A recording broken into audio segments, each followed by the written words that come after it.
He decided to become a priest after he was converted to Roman Catholicism. In this poem, the theme is that he is asking God why he, as a servant, does not seem to be achieving anything in life.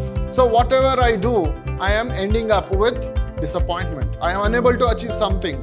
So why is this happening? If you are a just person, why are you making this happen?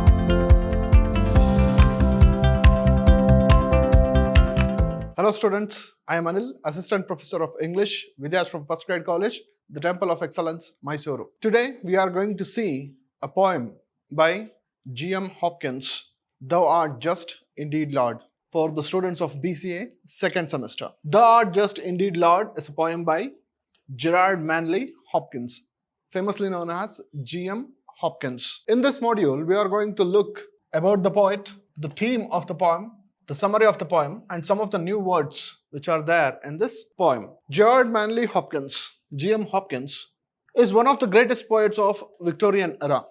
He belonged to the age of Queen Victoria and her period. He decided to become a priest after he was converted to Roman Catholicism. So he wanted to become a priest when he converted to Catholicism from the other sect of Christianity.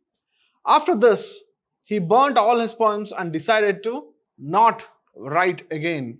He did not want to write again. He burnt everything when something happened in his life. Then his poems were published posthumously. After he was dead, his poems were published. So his poems carry a strong message connected to the spirituality of mankind. So this is one such poem, Gerard Manley Hopkins' famous poem, Thou Art Just Indeed Lord. So what is there in this poem? In this poem, the theme is that he is asking God why he, as a servant, does not seem to be achieving anything in life, whilst even the most dissolute people seem to get somewhere, and nature, God's creation, is productive and full of new life. So this man is in a state of complete empty, a status of emptiness. So he is asking God why such is the state of his mind, while other people are prospering, particularly those who are not the servants of God, the bad people, and also the nature which is growing, which is experiencing new life, whereas he is unable to produce anything which is of significance. The form of the sonnet is a complaint to God. So when you look at this sonnet, it is like complaining to God. He is telling something is wrong in him. So we shall see what is inside the sonnet. It is a sonnet. It has 14 lines and it follows the structure of Petrarchan sonnet. So coming to the sonnet, the poem, it starts like this.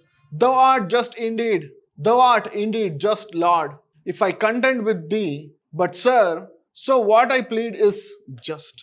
He says, you are a man, a righteous man. You are a righteous one, and if I contend with you, so what I plead is just. I have a complaint with you, and it is also just fair. That is what he says in the first two lines. Why do sinners' ways prosper? And why must disappointment all I endeavor end? So now he starts telling that you are a fair person, that I know. But I am now complaining something, and that is also fair. You just listen what I want to tell you. So here he says, why do sinners' ways prosper? There are sinners around us in the society and on earth, and they are prospering day by day. But what is happening to me? And why must disappointment that I endeavor end? So whatever I do, I am ending up with disappointment. I am unable to achieve something. So why is this happening? If you are a just person, why are you making this happen? That is the question G.M. Hopkins is asking God. He is complaining to God. Were thou my enemy, or thou my friend? How would thou was, I wonder, than thou dost defeat toward me? So he is telling, are you my enemy, or are you my friend? Tell me, if you are my friend, then why are you stopping me from achieving something? How would thou was than thou dost defeat and toward me? You are not doing justice to me. You are not treating me very fairly. Then the question arises, if the God is his enemy or his friend. Then he goes on saying, on the swords and trowels of lust, do I spare hours more thrive than I that spend life upon thy cause.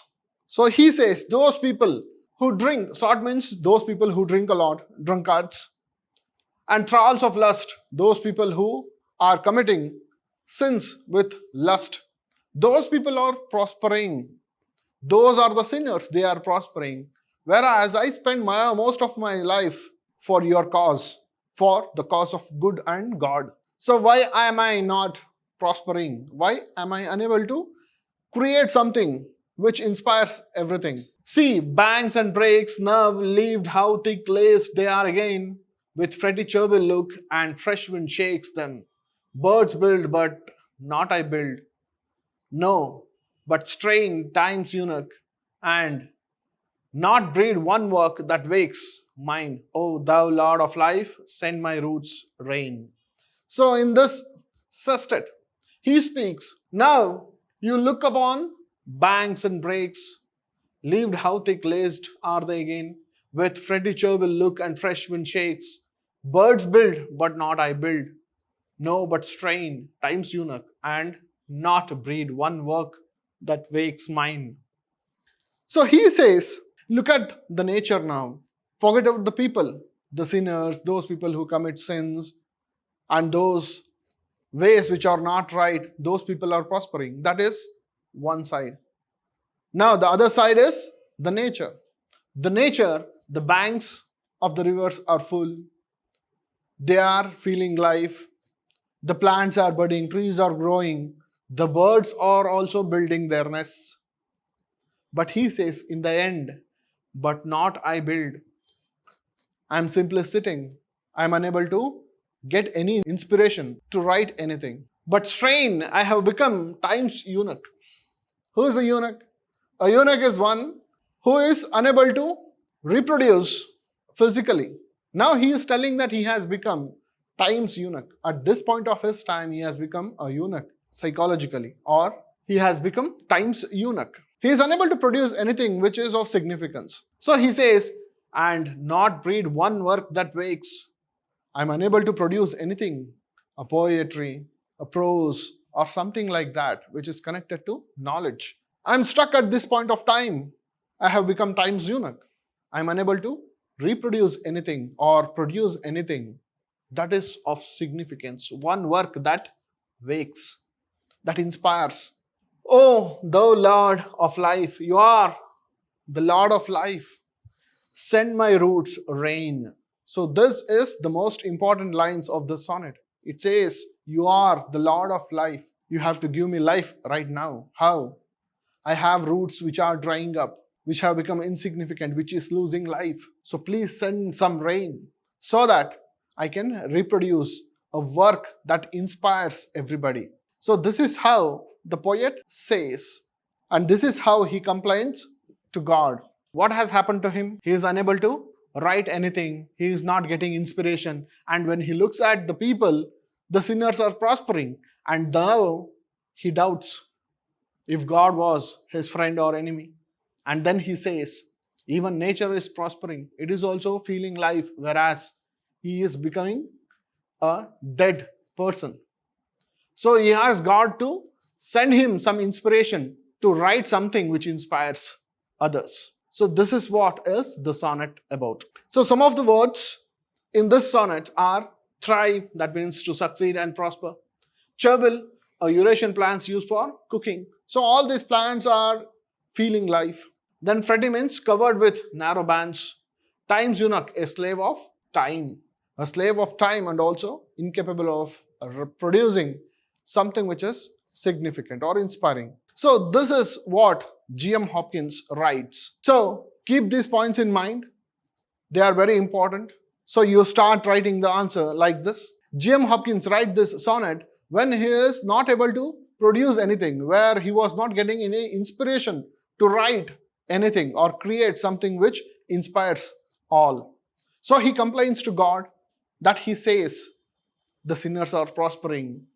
Things are good for people who commit sins. Those who drink, those who do all bad things, they are prospering, whereas his ways are not finding any good result and he is not getting any inspiration. So he says, are you my friend or are you my enemy?